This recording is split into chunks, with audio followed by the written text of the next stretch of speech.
الحمد لله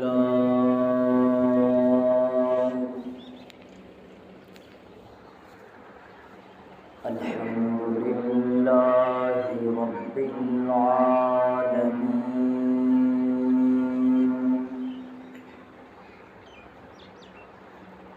والعاقبة للمتقين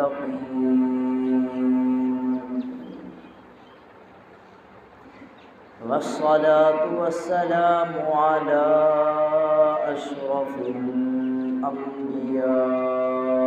والمرسلين وعلى آله وأصحابه الطيبين الطاهرين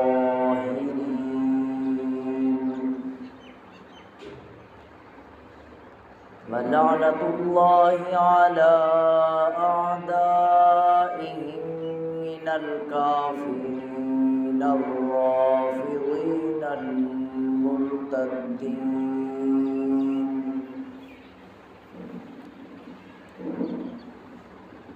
من الكافرين الرافضين المرتدين إلى يوم الدين.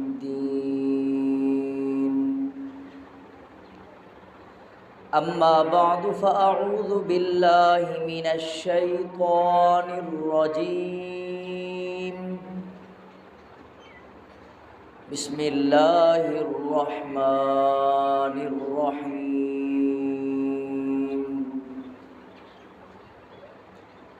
ولا تحسبن الذين قتلوا في سبيل الله أمواتا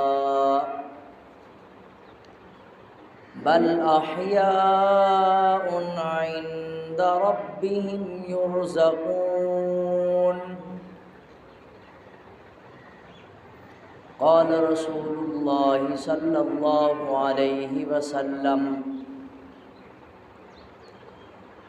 لوددت أن أقتل في سبيل الله ثم أحيا ثم أقتل ثم أحيا ثم أقتل ثم أحيا ثم أقتل.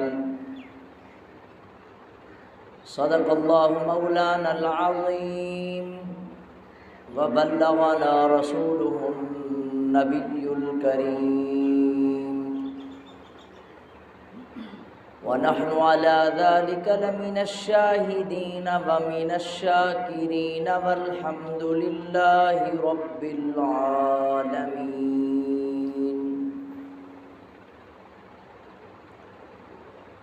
یوں بھی عبادت ہوتی ہے، ہم یوں ہی عبادت کرتے ہیں. یوں بھی عبادت ہوتی ہے، ہم یوں ہی عبادت کرتے ہیں. اسلام کے گلشن کی ہم جان دے کے حفاظت کرتے ہیں. مرنے کا ہمیں کوئی شوق نہیں، جینے کی ہمیں کوئی فکر نہیں. مرنے کا ہمیں کوئی شوق نہیں، جینے کی ہمیں کوئی فکر نہیں. وہ مر کے بھی زندہ رہتے ہیں جو دین کی حفاظت کرتے ہیں. تم ہی قاتل، تم ہی مخبر، تم ہی منصف ٹھہرے. تم ہی قاتل، تم ہی مخبر، تم ہی منصف ٹھہرے. اقربا میرے کریں خون کا دعویٰ کس پر. انتہائی واجب الاحترام، قابل صد احترام معزز بزرگان دین، نوجوانان اہل سنت، السلام علیکم ورحمۃ اللہ وبرکاتہ. اللہ تبارک و تعالیٰ کے فضل سے آج ہم سب یہاں پہ جمع ہیں، اور دعا ہے اللہ تبارک و تعالیٰ ہم سب کا یہاں پہ مل بیٹھنا، سننا سنانا اپنی بارگاہ عالیہ میں مقبول و منظور فرمائے. سامعین، آج میرا دل چاہتا ہے کہ میں آپ حضرات کے سامنے اسلام کی تاریخ کے تمام شہداء کا مختصر تذکرہ کروں اور آپ حضرات کو بتاؤں کہ اسلام ایسے تو پوری دنیا میں نہیں پھیلا نا، اسلام کے لیے قربانیوں کی ضرورت پڑی اور وہ قربانیاں لامحدود ہیں۔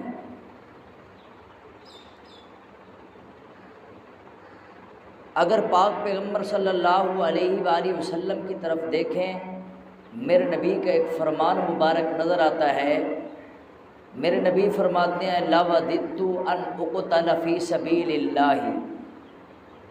اللہ تبارک و تعالیٰ کی بارگاہ میں پاک پیغمبر رو کر عرض کرتے ہیں، یا اللہ میں محمد تو اس بات کو پسند کرتا ہوں کہ میں محمد چاہتا یہ ہوں، میں محمد کی خواہش یہ ہے کہ میں آپ کے راستے میں قتل کر دیا جاؤں، اس کے بعد پھر زندہ کیا جاؤں، پھر آپ کے راستے میں قتل کر دیا جاؤں، پھر زندہ کر دیا جاؤں، پھر آپ کے راستے میں قتل کر دیا جاؤں، پھر زندہ کر دیا جاؤں، پھر آپ کے راستے میں قتل کر دیا جاؤں۔ پاک پیغمبر کی یہ ادا رب کریم کو بھی پسند آئی، اور اللہ تبارک و تعالیٰ کو جب پسند آئی تو حضور کے بعد قیامت تک آنے والے لوگوں کو یہ ادا اتنی پسند آئی کہ ہر دور میں لوگوں نے اسلام کی خاطر قربانیاں دی ہیں۔ وجہ اس کی یہ ہے، شہادت نعمت ہے، شہادت زحمت نہیں ہے۔ جب شہادت نعمت ہے تو ہر مسلمان اس کو ضرور حاصل کرنے کی کوشش کرتا ہے، اور جب یہ شہادت نعمت ہے اس کو کوئی پس پشت نہیں ڈال سکتا۔ شہادت حاصل کرنے کے لیے ہر بندہ ایک قدم آگے بڑھ کے اس کی کوشش کرتا ہے۔ جب شہادت نعمت ہے، اگر یہ شہادت نعمت نہ ہوتی ہر دور میں لوگ اسلام کی خاطر قربان نہ ہوتے۔ اگر یہ شہادت نعمت نہ ہوتی ہر دور میں لوگ اسلام کی خاطر اپنی جانوں کا نذرانہ پیش نہ کرتے۔ اگر یہ شہادت نعمت نہ ہوتی ہر دور میں لوگ اپنی بیویوں کو بیوہ نہ کراتے۔ اگر یہ شہادت نعمت نہ ہوتی ہر دور میں لوگ اپنے بچوں کو یتیم نہ کراتے۔ اگر یہ شہادت نعمت نہ ہوتی ہر دور میں لوگ اپنے کنبے قبیلے کو نہ چھوڑتے۔ اگر یہ شہادت نعمت نہ ہوتی ہر دور میں لوگ اپنے آبائی وطن کو نہ چھوڑتے۔ اگر یہ شہادت نعمت نہ ہوتی امام ابو حنیفہ کا خون مصر کی جیل میں نہ بہتا۔ اگر یہ شہادت نعمت نہ ہوتی ابن تیمیہ کا خون نہ بہتا۔ اگر یہ شہادت نعمت نہ ہوتی امام مالک کا خون نہ بہتا۔ اگر یہ شہادت نعمت نہ ہوتی امام شافعی کا خون نہ بہتا۔ اگر یہ شہادت نعمت نہ ہوتی امام احمد بن حنبل کا خون نہ بہتا۔ اگر یہ شہادت نعمت نہ ہوتی امام نسائی کا خون نہ بہتا۔ اگر یہ شہادت نعمت نہ ہوتی امام بخاری کا خون نہ بہتا۔ اگر یہ شہادت نعمت نہ ہوتی امام غزالی کا خون نہ بہتا۔ اگر یہ شہادت نعمت نہ ہوتی شاہ ولی اللہ کا خون نہ بہتا۔ اگر یہ شہادت نعمت نہ ہوتی شاہ اسماعیل شہید نہ ہوتے۔ اگر یہ شہادت نعمت نہ ہوتی تو حق نواز جھنگوی شہید نہ ہوتا۔ اگر یہ شہادت نعمت نہ ہوتی پاک پیغمبر کے صحابہ شہید نہ ہوتے۔ اگر یہ شہادت نعمت نہ ہوتی تو بدر میں 14 صحابہ شہید نہ ہوتے۔ اگر یہ شہادت نعمت نہ ہوتی تو احد میں 70 صحابہ شہید نہ ہوتے۔ اگر یہ شہادت نعمت نہ ہوتی تو خندق کی کھائیوں میں 13 صحابی شہید نہ ہوتے۔ اگر یہ شہادت نعمت نہ ہوتی تو حنین کے مارکے میں 17 صحابی شہید نہ ہوتے۔ اگر یہ شہادت نعمت نہ ہوتی خیبر میں 19 صحابی شہید نہ ہوتے۔ اگر یہ شہادت نعمت نہ ہوتی تو تبوک کی لڑائی میں 6 صحابی شہید نہ ہوتے۔ اگر یہ شہادت نعمت نہ ہوتی قبیلہ بنی لحیان کے 10 صحابہ شہید نہ ہوتے۔ اگر یہ شہادت نعمت نہ ہوتی بیر معونہ میں 67 صحابہ شہید نہ ہوتے۔ اگر یہ شہادت نعمت نہ ہوتی تو فاروق اعظم پاک پیغمبر کے مدینے میں شہید نہ ہوتے۔ صرف مدینے میں نہیں، فاروق اعظم کی شہادت کا واقعہ بڑا عجیب ہے۔ صرف یہ فاروق اعظم مدینہ میں شہید نہیں ہوئے بلکہ پاک پیغمبر کی مسجد میں شہید ہوئے، صرف مسجد میں شہید نہیں ہوئے بلکہ پاک پیغمبر کے محراب میں شہید ہوئے، صرف محراب میں شہید نہیں ہوئے بلکہ نماز فجر میں شہید ہوئے، صرف نماز فجر میں نہیں بلکہ قرآن مجید پڑھتے ہوئے شہید ہوئے، صرف قرآن مجید پڑھتے ہوئے نہیں بلکہ اللہ کے رسول کے مصلی پہ شہید ہوئے ہیں۔ کل قیامت کے دن یہی مصلی اللہ کی عدالت میں آ کے گواہی دے گا، یا اللہ جس طرح میں تیرے نبی کے سجدوں کا گواہ ہوں اسی طرح میں فاروق اعظم کی شہادت کا گواہ ہوں۔ تو پھر میں نے پوچھا ایک شاعر سے، میں نے کہا یہ لوگ اپنی جانوں کا نذرانہ پیش کیوں کر رہے ہیں؟ ہر دور میں لوگ اسلام کی سربلندی کے لیے اپنی جانوں کا نذرانہ پیش کیوں کر رہے ہیں؟ ہر دور میں لوگ قرآن کی عظمت کے لیے کیوں کٹ رہے ہیں؟ ہر دور میں لوگ رسول اللہ کی ناموس و رسالت کے لیے کیوں کٹ رہے ہیں؟ تو ایک شاعر کیا خوب کہتا ہے یہ وہ لشکر تھا، یہ وہ لشکر تھا افواج الہی کا، جسے پوری دنیا میں اعلان کرنا تھا خدا کی بادشاہی کا۔ یہ لشکر ساری دنیا سے اعلیٰ تھا، نرالا تھا، کیونکہ اس لشکر کا افسر ایک کالی کملی والا تھا۔ یہ صحابہ کرام کی شہادتیں ہیں، یہ مختصر میں نے آپ کے سامنے بیان کیا۔ اب اگر آپ حضرات توجہ کریں، میں اپنی گفتگو کو تفصیلی مراحل میں لے جانا چاہتا ہوں۔ یہ آپ کے سامنے تمہیدی طور پر شہداء کا خلاصہ بیان کر دیا۔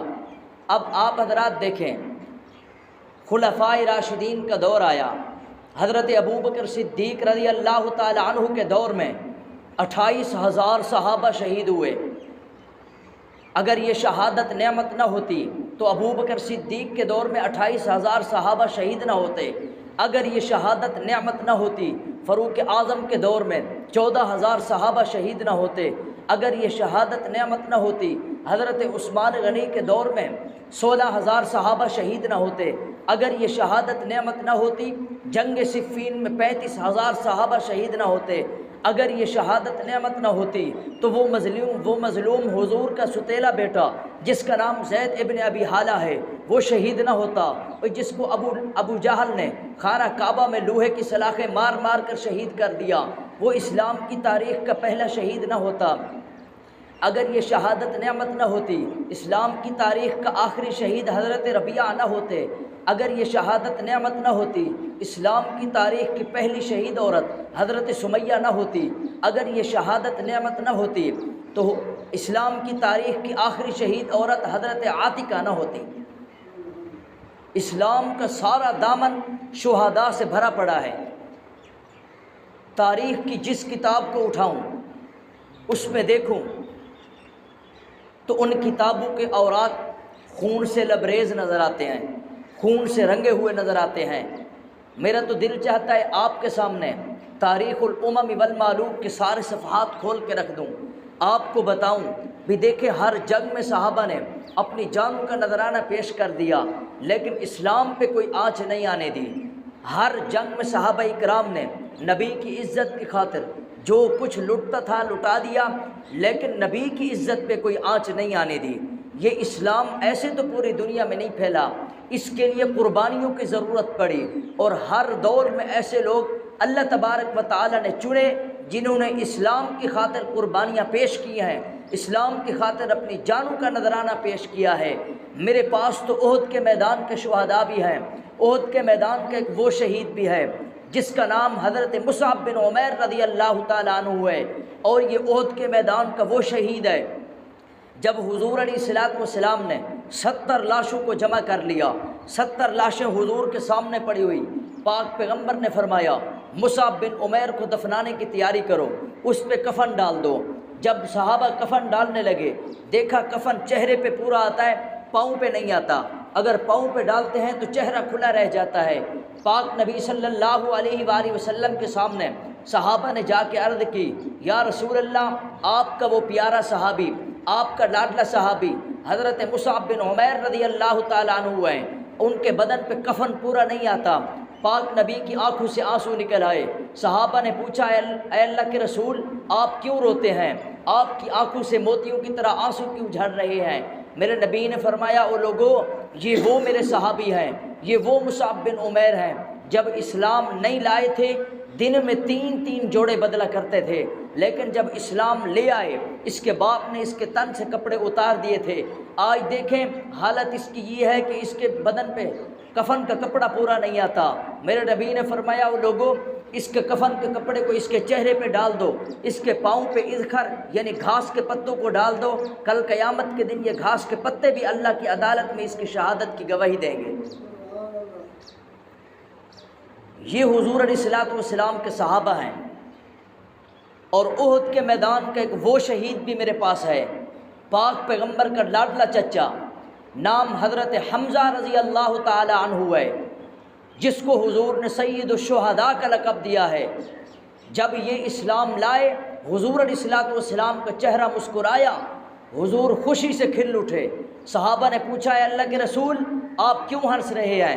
فرمایا اسلام کو طاقت مل گئی ہے، میرے چچا اب اسلام قبول کر چکے ہیں، گویا کہ میں محمد کو تقویت مل چکی ہے، میں محمد کا دین مضبوط ہو چکا ہے۔ اور حضرت حمزہ رضی اللہ تعالیٰ عنہ یہ بھی احد کے میدان کے شہید ہیں۔ احد کے میدان میں حضرت حمزہ بڑی بہادری سے لڑتے ہوئے شہید ہوئے، اور جب شہید ہو گئے پاک پیغمبر صلی اللہ علیہ وآلہ وسلم کو بتلا دیا گیا اے اللہ کے رسول آپ کے لاڈلے چچا حضرت حمزہ رضی اللہ تعالیٰ عنہ شہید ہو گئے ہیں، ان کی لاش کے 12 ٹکڑے کر دیے گئے ہیں، ان کے کان علیحدہ کر دیے گئے ہیں، ان کا ناک علیحدہ کر دیا گیا ہے، ان کی گردن علیحدہ کر دی گئی ہے، ان کے بازو علیحدہ کر دیے گئے ہیں، ان کے پاؤں علیحدہ کر دیے گئے ہیں، ان کی ٹانگیں علیحدہ کر دی گئی ہیں، گویا کہ جسم کے 12 ٹکڑے کر دیے گئے اور ان کو پہاڑی پہ بکھیر دیا گیا، اور حضرت حمزہ کا سینہ چیر کر کلیجے کو چبا دیا گیا ہے۔ پاک پیغمبر رو رہے ہیں، صحابہ بھی ساتھ ساتھ رو رہے ہیں، صحابہ کرام کی آنکھوں سے غم کے آنسو نکل رہے ہیں، حضور بھی رو رہے ہیں، صحابہ پریشان، حضور بھی پریشان ہیں کہ حضور کے لاڈلے چچا اس دنیا سے چلے گئے۔ صحابہ اس وجہ سے پریشان ہیں، اور حضور علیہ الصلوۃ والسلام سب سے زیادہ اس وجہ سے پریشان ہیں کہ دیکھیں لاش کا مسئلہ کر دیا گیا ہے، اس کے ٹکڑے ٹکڑے کر دیے گئے ہیں۔ پاک پیغمبر جب لاش پہ آئے حضرت حمزہ کے لاشے کو دیکھا، اوپر کھڑے ہوئے حضرت حمزہ کے لاش کے ٹکڑوں کو جوڑا گیا، حضور نے پہچانا ماتھا کون سا ہے۔ جب پتہ چلا تو حضور نے حضرت حمزہ رضی اللہ تعالیٰ عنہ کے ماتھے پہ بوسہ دیا اور اللہ تبارک و تعالیٰ سے عرض کی یا اللہ میں محمد بھی اس سے راضی ہوں، اے اللہ تو بھی اس سے راضی ہو جا۔ اور اسی وقت جب حضرت حمزہ کے لاشے پہ کھڑے ہوئے تھے اسی وقت حضرت صفیہ رضی اللہ تعالی عنہ جو حضور علیہ الصلوۃ والسلام کی پھوپھی ہیں اور حضرت حمزہ رضی اللہ تعالی عنہ کی بہن ہیں، وہ اجازت طلب کرنے کے لیے آئیں۔ یا رسول اللہ میرا دل چاہتا ہے میں اپنے بھائی کے لاشے کو دیکھوں۔ پاک نبی نے فرمایا نہیں صفیہ آپ لاشے پہ نہیں جا سکتی، وجہ یہ آپ جا کے سینہ کوبی کریں گی، آپ وہاں جا کے سر کو پیٹیں گی، آپ وہاں جا کے غم کریں گی، روئیں گی۔ حضرت صفیہ نے بڑی درخواست بڑے اصرار کے بعد عرض کی یا رسول اللہ میں ایسا کچھ نہیں کروں گی، آپ مجھے اجازت دے دیں۔ اب حضرت صفیہ جب اس لاشے پہ پہنچی، اس منظر کو ایک شاعر حفیظ جلندری بیان کرتا ہے، کہتا ہے ہوا حمزہ کی میت پر گزر شان رسالت کا، تأثر دیدنی تھا مہر طابہ کی جلالت کا۔ صفیہ بنت عبد المطلب ہمشیرہ حمزہ کی، بہت تھی ان کے دل میں الفت و توقیر حمزہ کی۔ کہا روکو میری پھوپھی کو میت پہ نہ آنے دو، دل زخمی کو ان کے یہ نیا غم نہ کھانے دو۔ علم انگیز ہے قطع و برید چہرہ حمزہ، بہن کو رنج دے شاید یہ دید چہرہ حمزہ۔ پسر نے جا کے مادر کو مگر جس وقت ہے سمجھایا، تو قلب مسلمہ کو ہر حال میں صبر آشنا پایا۔ گئی وہ حمزہ کی میت پہ روئیں نہ چلائیں، نظر چہرے پہ ڈالی تو فاتحہ پڑھ کے چلی آئیں۔ حضرت صفیہ نے کوئی سینے کو نہیں پیٹا، سر کو نہیں پیٹا، گربان نہیں پھاڑا، روئی نہیں، چلائی نہیں، بلکہ نظر چہرے پہ ڈالی، خوشی سے سورۃ فاتحہ پڑھ کے واپس چلی آئیں۔ یہ اسلام کا اصول ہے، یہ طریقہ ہے۔ ہم حضور علیہ الصلوۃ والسلام سے زیادہ غم زدہ تو نہیں ہوتے نا۔ حضور کے لاڈلے چچا دنیا سے چلے گئے، اس وقت کوئی غم نہیں ہوا، کسی نے کوئی سینہ نہیں پیٹا، کسی نے کوئی ماتم نہیں کیا۔ اگر ماتم جائز ہوتا سب سے پہلے رسول اللہ ماتم کرتے، لیکن اللہ کے رسول نے کوئی ماتم نہیں کیا۔ اور کتنی تعداد میں صحابہ موجود تھے، 750 کی تعداد میں، کسی نے بھی کوئی سینہ کوبی نہیں کی، نہ کوئی ماتم کیا، بلکہ شریعت کے مطابق 70 لاشوں کو ایک جگہ پہ رکھ کے ایک ساتھ ہی دفنا دیا گیا، سب کا اکٹھے ہی جنازہ پڑھ دیا گیا۔ امت کو بتلا دیا گیا اگر جنازے 10 بھی ہوں ایک ساتھ پڑھے جا سکتے ہیں۔ اور میرے پاس احد کے میدان کا ایک وہ شہید بھی ہے جس کا نام حضرت حنظلہ رضی اللہ تعالیٰ عنہ ہے۔ ایک رات کے بیاہے ہوئے، ابھی شادی کو ایک رات ہوا تھا، ایک رات گزری شادی کو۔ حضرت حنظلہ رضی اللہ تعالیٰ عنہ صبح تہجد کے وقت اٹھے، غسل خانے میں گئے غسل کرنے کے لیے کہ غسل کروں اس کے بعد نماز تہجد پڑھوں۔ غسل خانے میں گئے، ایک حضور علیہ الصلوۃ والسلام کے قاصد کی آواز کانوں میں پڑی، او محمد کے غلاموں، حضور احد کے میدان میں بلا رہے ہیں، جنگ شروع ہو چکی ہے، جلدی وہاں پہ تشریف لے آئیں۔ حضرت حنظلہ نے جو کہ کپڑے اتار چکے تھے جلدی سے دوبارہ سے کپڑے پہنے غسل خانے سے باہر آ گئے۔ بیوی نے پوچھا حضرت آپ باہر آ گئے ہیں، خیر تو ہے، اتنی جلدی غسل کر لیا؟ فرمایا نہیں، آپ کو رسول اللہ کا فرمان سنائی نہیں دیا؟ ایک قاصد نے آواز دی ہے کہ رسول اللہ میدان جنگ میں بلا رہے ہیں، اگر میں غسل کرتا ہوں تو میرے غسل کرنے میں حضور رسول اللہ کے حکم کی، رسول اللہ کے فرمان کی بجا آوری میں دیر ہو جاتی ہے، تو میں اس لیے جنگ میں جانا چاہتا ہوں۔ تو اس کی بیوی تھی، حضور کی صحابیہ تھی، اگر آج کی کوئی عورت ہوتی کہتے مجھے کس کے سہارے چھوڑ کے چلے ہو، آج کی کوئی عورت ہوتی کہتے میرے بچوں کا کیا بنے گا، آج کی کوئی عورت ہوتی کہتی کہ ہم آپ کے جانے کے بعد کس طرح کھائیں گے، کیسے پئیں گے، کس کس کے سامنے محتاجی اختیار کریں گے۔ لیکن نہیں، رسول اللہ کی صحابیہ تھی، اس نے کہا حضرت حنظلہ سے، حنظلہ کوئی مسئلہ نہیں، رسول اللہ کی عزت کے لیے جو کچھ لٹتا ہے لٹا دینا، بچ گئے تو ملاقات ہوگی ورنہ حوض کوثر پہ ملاقات ہوگی۔ اور حضور علیہ الصلوۃ والسلام کے یہ صحابی حضرت حنظلہ رضی اللہ تعالیٰ عنہ میدان احد میں پہنچے، بڑی بہادری سے لڑتے ہوئے شہید ہوئے، اور جب شہید ہو گئے رسول اللہ نے 70 لاشوں کو جمع کر لیا۔ اب ان لاشوں کو دیکھا گیا، اس میں حضرت حنظلہ رضی اللہ تعالیٰ عنہ کی لاش نہیں ہے۔ رسول اللہ پریشان ہیں، صحابہ بھی پریشان ہیں، رسول اللہ رو رہے ہیں، صحابہ بھی رو رہے ہیں، غم کی کیفیت ہے، پریشانی ہے، حیرانگی ہے کہ پتہ نہیں حضرت حنظلہ کی لاش کہاں گئی ہے۔ رسول اللہ پریشان ہیں۔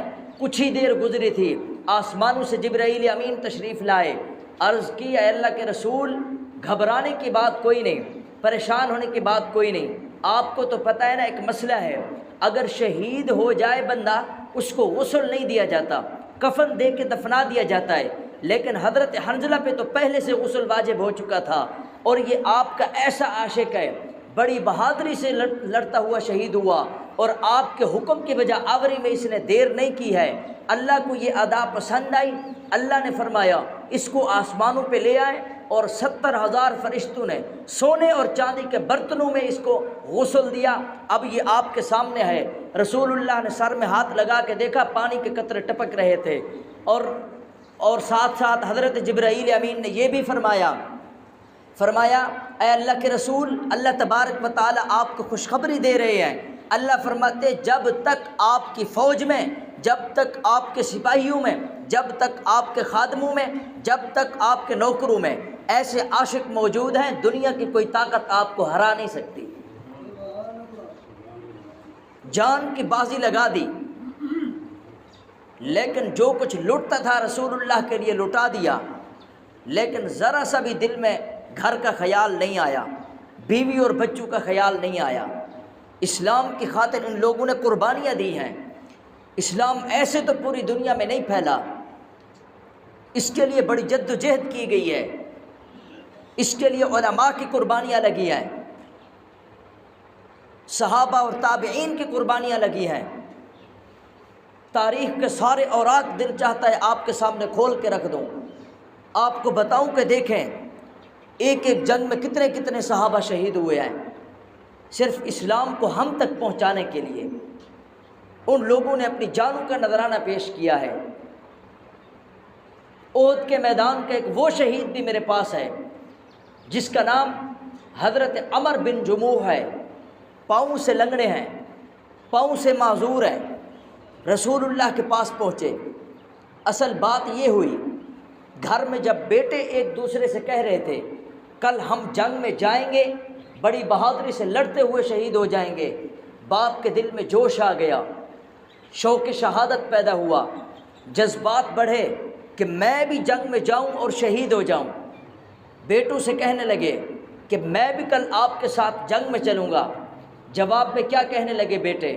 کہا ابا جان آپ نہیں لڑ سکتے، آپ پاؤں سے معذور ہیں، تو لہذا آپ گھر پہ رہیں۔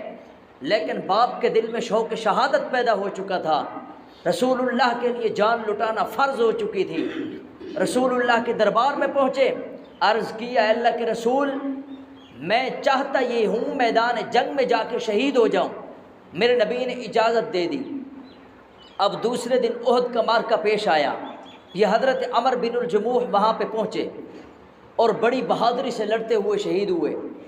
صحابہ فرماتے ہیں جنگ میں جب ہم عمر بن جموح کے دیکھتے، پاؤں سے تو معذور تھے لیکن جنگ میں ایسے دشمن پہ وار کرتے جیسے شیر جھپٹ پڑتا ہے، ایسے دشمن پہ جھپٹ پڑتے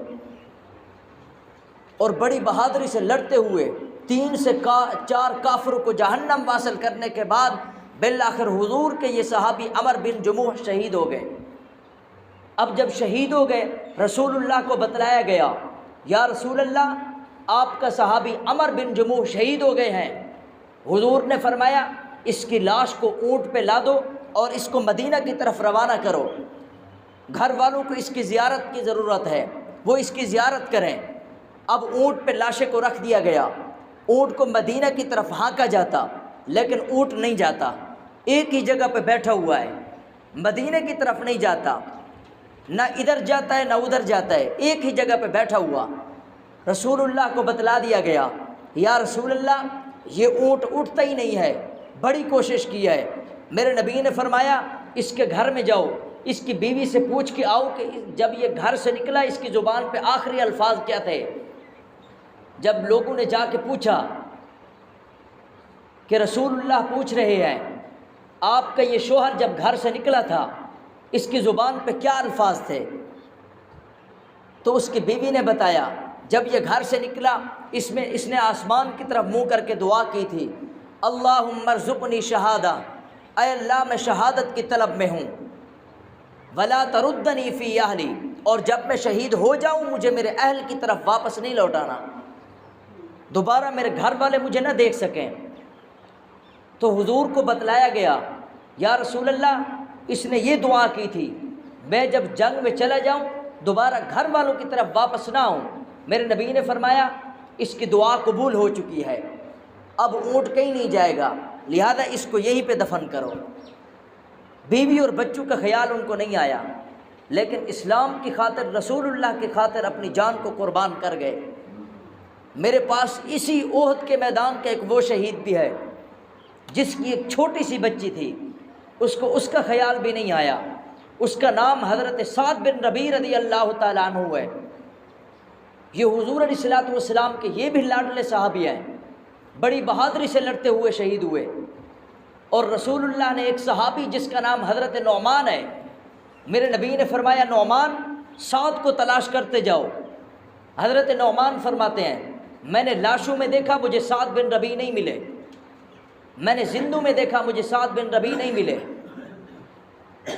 بالآخر جب میں نے زخمیوں میں دیکھا مجھے سعد بن ربیع خون میں لت پت پڑے ہوئے ملے، تو میں ان کے پاس گیا، میں نے کہا اے سعد اللہ کے رسول تجھے سلام پیش کرتے ہیں اور رسول اللہ تجھے بلا رہے ہیں۔ حضرت نعمان فرماتے ہیں رسول اللہ کا وہ صحابی اٹھنا چاہتا تھا لیکن اٹھ نہیں سکتا تھا، اس کی موت کا آخری وقت تھا، وہ چاہتا یہ تھا میں رسول اللہ کی زیارت کروں لیکن وہ رسول اللہ کے قریب نہیں پہنچ سکا، اس کی موت کا آخری وقت تھا۔ حضرت نعمان فرماتے ہیں میں نے کہا کوئی آخری وصیت ہو تو بتا دیں، کوئی آخری پیغام ہو تو بتا دیں۔ اس نے کہا ہاں آخری وصیت ہے، آخری پیغام ہے، میں انصاری قوم کا سردار ہوں، میرے انصاریوں سے جا کے کہہ دینا انصاریوں تمہارا سردار اس دنیا سے چلا گیا، رسول اللہ کے لیے اپنی جان قربان کر گیا، میرے بعد تم بھی میرے نقش قدم پر چلنا، جو کچھ لٹتا ہے لٹا دینا، لیکن رسول اللہ کی عزت پہ آنچ نہیں آنے دینا۔ یہ حضور کے صحابی ہیں۔ حضرت نعمان فرماتے ہیں بات یہیں تک ہوتی تو میں اس کو بیان نہ کرتا۔ فرماتے ہیں کچھ عرصہ گزرا، میں حضرت ابوبکر صدیق کے گھر کے قریب سے گزرا، میں نے دیکھا حضرت ابوبکر صدیق اپنے چبوترے میں لیٹے ہوئے ہیں، ان کے سینے پہ ایک بچی بیٹھی ہوئی ہے، کبھی اس کو اپنے سینے سے چمٹا دیتے ہیں، کبھی اس کی آنکھوں کو بوسہ دیتے ہیں، کبھی اس کے ہونٹوں کو چومتے ہیں، کبھی پیشانی کو بوسہ دیتے ہیں۔ حضرت نعمان فرماتے ہیں جب اس حالت کو میں نے دیکھا، اس طرح کی محبت کو دیکھا، تو میں حضرت ابوبکر صدیق کے پاس گیا، میں نے کہا ابوبکر یہ آپ کی بیٹی ہے؟ فرمایا نہیں، میری بیٹی نہیں ہے۔ حضرت نعمان فرماتے پھر میں نے پوچھا کیا یہ آپ کی پوتی ہے؟ فرمایا میری پوتی بھی نہیں ہے۔ حضرت نعمان فرماتے ہیں پھر میں نے پوچھا آخر کون ہے جس سے آپ اتنی محبت کر رہے ہیں؟ کبھی اس کو سینے سے لگاتے ہیں، کبھی اس کے پیشانی پہ بوسہ دیتے ہیں، کبھی اس کی آنکھوں کو چومتے ہیں، کبھی ہونٹوں کو بوسہ دیتے ہیں۔ تو حضرت نعمان بن بشیر فرماتے ہیں مجھے صدیق اکبر نے جو جواب دیا، اے نعمان تجھے تو رسول اللہ نے اس کے پاس بھیجا تھا جس کا نام حضرت سعد بن ربیع تھا، یہ سعد بن ربیع کی یتیم بچی ہے۔ حضرت نعمان فرماتے ہیں میری آنکھوں سے آنسو نکل آئے۔ حضرت نعمان فرماتے ہیں وہ آخری وصیت اس سے لینے والا میں ہی تھا، آخری وقت میں اس کو اپنی اس یتیم بچی کا خیال نہیں آیا، آخری وقت میں وہ یہی کہہ کے گیا میرے انصاریوں سے جا کے کہہ دینا انصاریوں میں بھی رسول اللہ کی عزت کے لیے کٹ گیا ہوں، لہذا تم بھی رسول اللہ کی عزت کے لیے جو کچھ لٹتا ہے لٹا دینا، حتیٰ کہ اپنی جانوں تک کا نذرانہ پیش کر دینا۔ یہ حضور کے صحابہ ہیں۔ اور ایک جنگ جس کا نام بیر معونہ ہے، اس میں 67 صحابہ شہید ہوئے، اور حضور علیہ الصلوۃ والسلام جب جنگ کے لیے روانہ کر رہے تھے، پاک پیغمبر کی یہ عادت مبارکہ تھی جب کسی لشکر کو جنگ کے لیے روانہ کرتے حضور چند قدم تک ساتھ چلتے پھر واپس آ جاتے۔ جس میں نبی تشریف لے جائے اس کو غزوہ کہتے ہیں، جس میں نبی تشریف نہ لے جائے راستے میں چھوڑ کے واپس آ جائے اس کو سریہ کہتے ہیں۔ تو بیر معونہ کی یہ جنگ پیش آئی، پاک نبی نے فرمایا اسلام کا جھنڈا سب سے پہلے زید ابن حارثہ کے ہاتھ میں رہے گا، اگر یہ شہید ہو جائیں ان کے بعد جعفر بن ابی طالب کے ہاتھ میں آ جائے جھنڈا، اگر وہ بھی شہید ہو جائیں پھر عبداللہ بن رواحہ کے ہاتھ میں آ جائے یہ جھنڈا۔ ایک یہودی اس بات کو سن رہا تھا، اس نے کہا یہ تینوں تو شہید ہوں گے۔ ساتھ بیٹھا ہوا دوسرا یہودی اس سے پوچھتا ہے یہ کیسے؟ اس نے کہا آپ کو پتہ نہیں نبی کی کوئی بات جھوٹی نہیں ہوتی، جب رسول اللہ نے یہ کہہ دیا کہ یہ شہید ہو جائے، یہ شہید ہو جائے، یہ شہید ہو جائے، تو اس کا مطلب یہ تینوں شہید ہو جائیں گے۔ آسمان اور زمین ایک ہو سکتے ہیں لیکن نبی کی بات کبھی جھوٹی نہیں ہو سکتی۔ بیر معونہ میں پہنچے، بڑی بہادری سے لڑتے ہوئے حضرت زید ابن حارثہ شہید ہو گئے۔ اسلام کا جھنڈا حضرت جعفر بن ابی طالب کے ہاتھ میں آیا، اور جب ہاتھ میں آیا ایک ہاتھ میں جھنڈا تھا، دوسرے ہاتھ سے تلوار چلا رہے تھے۔ جس ہاتھ میں جھنڈا تھا دشمن نے اس ہاتھ کو کاٹ دیا، جلدی سے انہوں نے تلوار کو پھینک دیا، اس جھنڈے کو پکڑ لیا۔ جب جھنڈا ان کے اس ہاتھ میں آیا دشمن نے اس ہاتھ کو بھی کاٹ دیا۔ اب جلدی سے انہوں نے پاؤں کے انگلیوں میں جھنڈے کو پھنسایا اور پکڑا، کوشش کی کہ جھنڈا نیچے نہ گرے، دشمن نے پاؤں بھی کاٹ دیے۔ دوسرے پاؤں میں پھر جھنڈے کو کوشش کی پھنسانے کی، ڈالنے کی، لیکن پھر بھی اس نے دوسرا پاؤں بھی کاٹ دیا۔ جب یہ سب چیزیں کٹ چکی بالآخر کوشش کی کہ منہ سے جھنڈے کو اٹھائے، لیکن نہیں اٹھا سکے، تو دشمن نے گردن بھی کاٹ دی۔ اب حضور کے یہ چچا کے بیٹے ہیں، ابو طالب کے بیٹے ہیں، یہ حضرت جعفر، ان کے ٹکڑے ٹکڑے ہو گئے۔ ان کے بعد پھر جھنڈا عبداللہ بن رواحہ کے ہاتھ میں آیا، بالآخر وہ بھی شہید ہو گئے۔ 67 صحابہ شہید ہوئے اس جنگ میں۔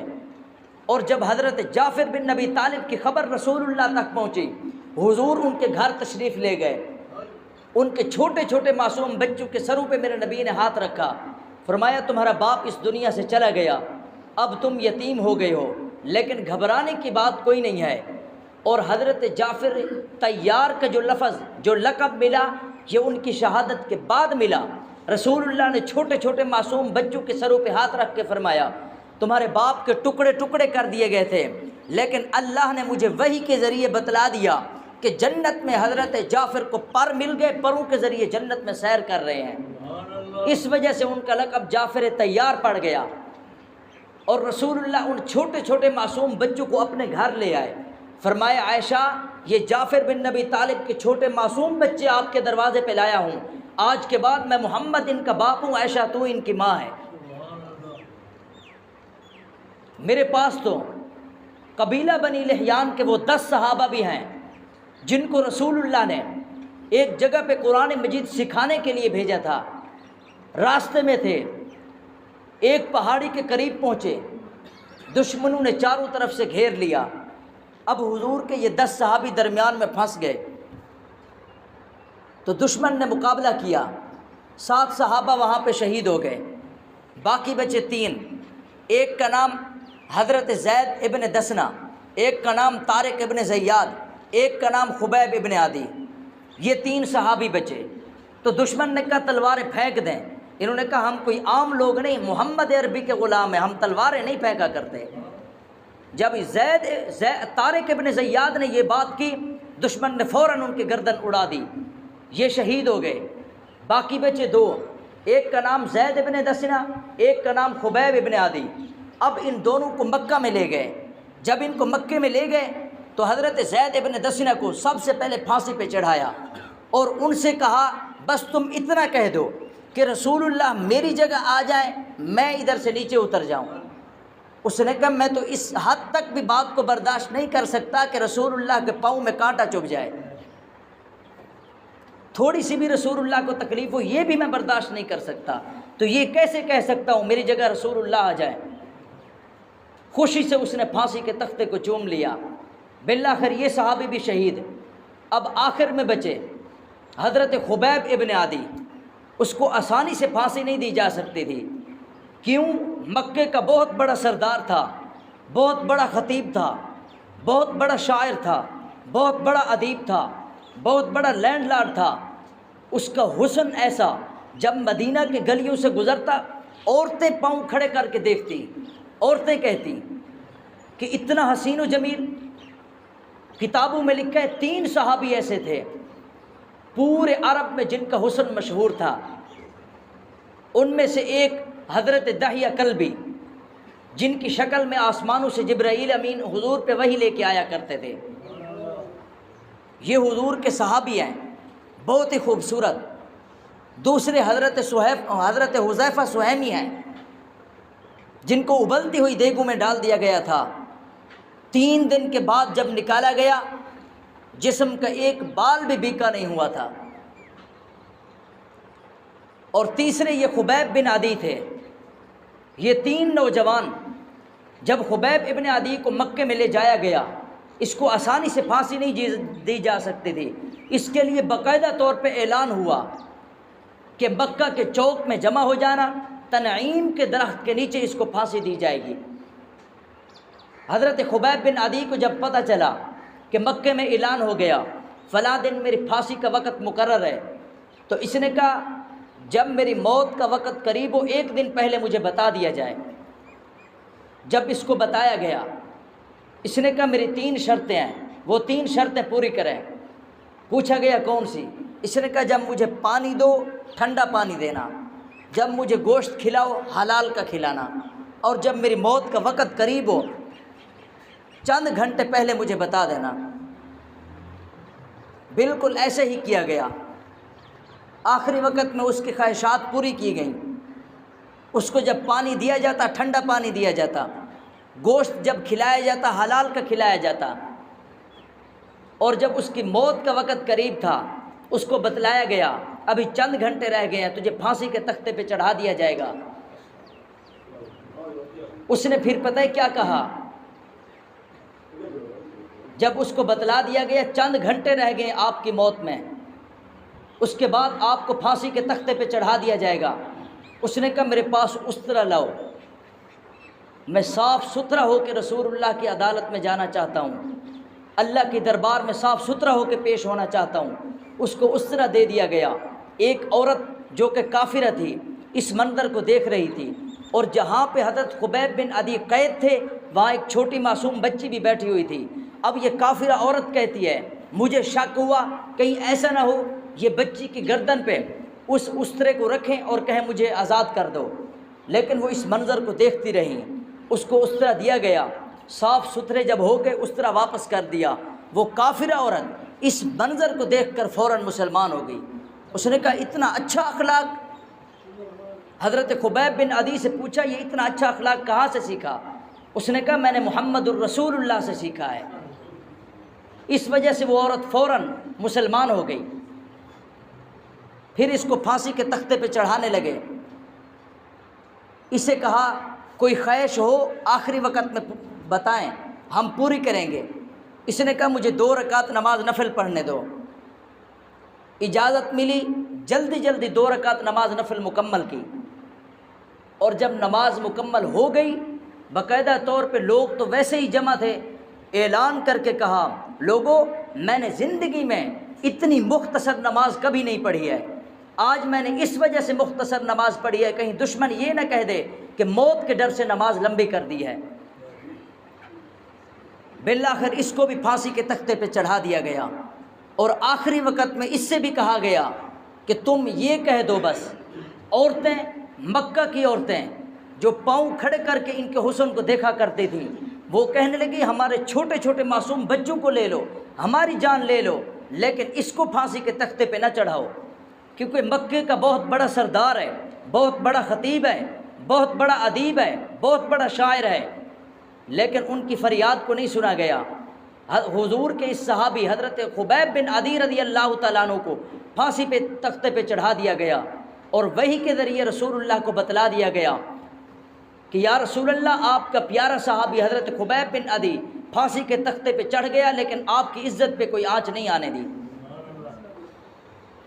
یہ حضور علیہ الصلوۃ والسلام کے صحابہ ہیں۔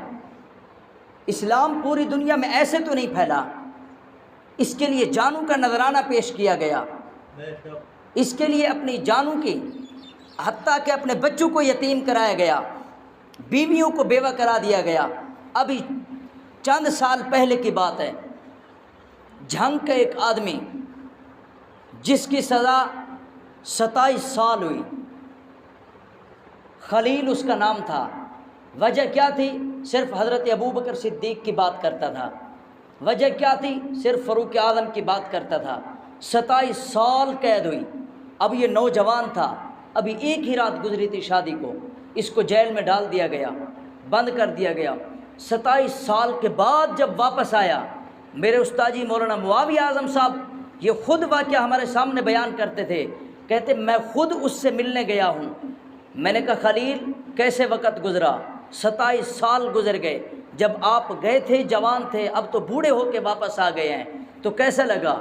کہا گھبرانے کی بات کوئی نہیں، میں اب بھی نہیں ڈر رہا، اگر اب بھی ابو بکر عمر کے لیے قید آ جائے تو جتنی عمر باقی ہے قربان کرنے کے لیے تیار ہوں۔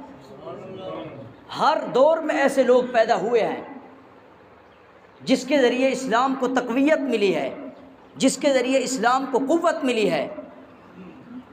یہ حضور علیہ الصلوۃ والسلام کے صحابہ نہیں، صحابہ کے نقش قدم پر چلتے ہوئے بھی اور لوگ شہید ہوئے ہیں۔ میرے پاس تو ایک وہ شہید بھی ہے جو رسول اللہ کا میزبان ہے۔ رسول اللہ سب سے پہلے جب مدینہ منورہ میں تشریف لائے، حضرت ابو ایوب انصاری رضی اللہ تعالیٰ عنہ پہلے قدم پر جنہوں نے استقبال کیا، پہلے قدم پر ویلکم کہا، پہلے قدم پر لبیک کہا، رسول اللہ کو اپنے گھر میں لے گئے، کھانا کھلایا، گویا رسول اللہ کے میزبان بنے، اور اسی جگہ مسجد نبوی بنی جہاں رسول اللہ کی اونٹنی مدینے میں بیٹھی تھی، اور وہ جگہ ابو ایوب انصاری کی تھی۔ اب یہاں پہ جب پہنچے رسول اللہ، اب سب لوگ کہنے لگے رسول اللہ ہمارے مہمان بنے، ہمارے مہمان بنے رسول اللہ۔ لیکن اللہ کے رسول نے کیا فرمایا؟ فرمایا اونٹنی جس کی جگہ پہ بیٹھ جائے گی میں اسی کا مہمان بنوں گا۔ اور مدینہ منورہ میں سب سے غریب حضرت ابو ایوب انصاری رضی اللہ تعالیٰ عنہ تھے۔ اب ان کی بیوی ان سے کہتی ہے تم بھی جاؤ رسول اللہ سے کہو ہمارے گھر آ جائیں، لیکن جواب میں کیا کہتے ہیں؟ کہتے ہیں ہاں غریب ہیں، ہماری بات کیسے سنی جائے گی، لیکن اللہ کے سامنے رو رہے ہیں یا اللہ آج تو رسول اللہ کو ہمارا مہمان بنا دے۔ دعا بالآخر قبول ہوئی۔ اونٹنی جب مدینے میں آئی، چلتے چلتے حضرت ابو ایوب انصاری کی زمین میں بیٹھ گئی، اور اسی جگہ مسجد نبوی بنی اور رسول اللہ ابو ایوب انصاری کے مہمان بنے۔ آج ابو ایوب انصاری کی قبر مکے میں نہیں ہے، مدینے میں نہیں ہے، مزدلفہ میں نہیں ہے، عرفات میں نہیں ہے، گویا کہ یہ اس کا آبائی وطن تھا، لیکن اس کی قبر مبارک یہاں پہ نہیں ہے، اس کی قبر آج قسطنطنیہ میں ہے۔ وجہ کیا؟ اگر بزبان حال اس سے پوچھیں اے ابو ایوب انصاری تو نے ہمیشہ مدینہ میں حضور کے پہلو میں سونے کے لیے جگہ تلاش کیوں نہیں کی؟ ابو ایوب انصاری کی قبر بزبان حال جواب دے کے کہتی ہے مدینہ میں جگہ تلاش کرنے سے میرے لیے پاک پیغمبر کا کہنا افضل ہے۔ حضور کی خاطر قربان ہو گئے۔ یہ حضور علیہ الصلوۃ والسلام کے صحابہ ہیں، اور جب شہید ہوئے پھر یہ نہیں کہا جب شہید ہو گئے کہ نہیں مجھے وہیں پہ دفنا دینا، فرمایا جب تک جنگ جاری رہے میری لاش کو اللہ کے راستے میں چلاتے رہنا۔ جتنی دیر جنگ جاری رہی ان کی لاش کو ساتھ لے جایا گیا، جب جنگ ختم ہوئی اس کے بعد ان کو دفنا دیا گیا۔ ایسے لوگ بھی دنیا میں پیدا ہوئے ہیں، اسلام کی خاطر جو کچھ لٹتا تھا لٹا دیا۔ آج ایک بدبخت کہتا ہے نہیں حضور کے جانے کے بعد سارے ایمان سے پھر گئے تھے۔ اگر ایمان سے ہی پھرنا تھا تو بدر میں 14 صحابہ شہید نہ ہوتے، اگر ایمان سے ہی پھرنا تھا احد میں 70 صحابہ شہید نہ ہوتے، اگر انہوں نے ایمان سے ہی پھرنا تھا بیر معونہ میں 67 صحابہ شہید نہ ہوتے، اگر ایمان سے ہی پھرنا تھا تبوک میں 6 صحابی شہید نہ ہوتے، اگر ایمان سے ہی پھرنا تھا حنین میں 13 صحابی شہید نہ ہوتے، اگر ایمان سے ہی پھرنا تھا خیبر میں 19 صحابی شہید نہ ہوتے۔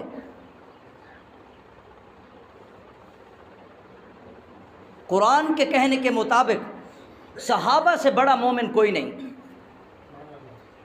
صحابہ مفلحون کا مصداق ہیں کہ نہیں ہیں؟ صحابہ کامیاب و کامران ہیں کہ نہیں ہیں؟ ایمان میں پختہ ہیں کہ نہیں ہیں؟ صحابہ نے ہم تک ایمان پہنچایا ہے کہ نہیں پہنچایا؟ کوئی ایک حدیث ایسی ہو جو صحابہ کے ذریعے ہم تک نہ پہنچی ہو تو بتائیں۔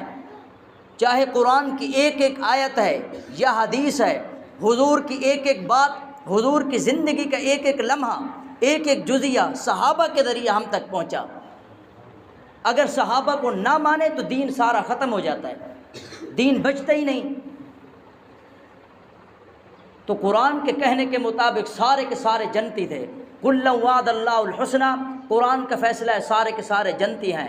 آج کے جوان سے آخر میں اتنا ہی کہنا چاہتا ہوں، اٹھ شیر مجاہد ہوش میں آ، تعمیر خلافت پیدا کر، کیوں فرقے فرقے ہوتا ہے، اب ایک جماعت کو پیدا کر تو بھی ترقی دنیا میں، اسباب تجارت پیدا کر، قارون کی دولت ٹھکرا دے، عثمان کی دولت پیدا کر، اسلام کا دم تو بھرتا ہے، کفار سے پھر کیوں ڈرتا ہے، یا تو اسلام کا نام نہ لے یا شوق شہادت پیدا کر، اور دل سے یہ کہہ کر آ، گھبرائے نہ، حالات بدلنے والے ہیں، جو کانٹے بن کر آئے تھے وہ لمحے ٹلنے والے ہیں، مظلوموں کی آہوں نے شولوں کی ردائیں پہنی ہیں، جو جال کفس سے یادوں کے اب سڑنے گلنے والے ہیں، ہمت نہیں طوفانوں میں جذبوں کو ہمارے چھین سکیں، جتنا ہم سے الجھو گے ہم اور مچلنے والے ہیں۔